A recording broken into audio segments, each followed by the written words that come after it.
তোর বইয়ের কেউ সর্বনাশ করতে চাইলে তুই কি করতি? আমার মায়ের স্বপ্ন আমার এক বোন হইব জজ, আরেক বোন হইব পুলিশ।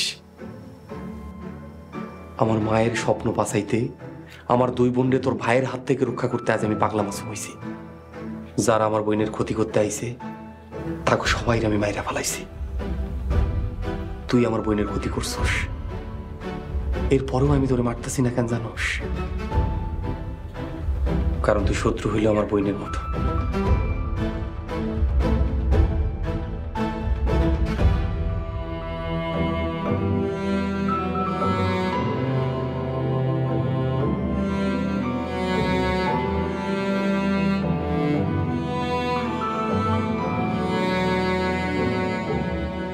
যা তোর মুক্ত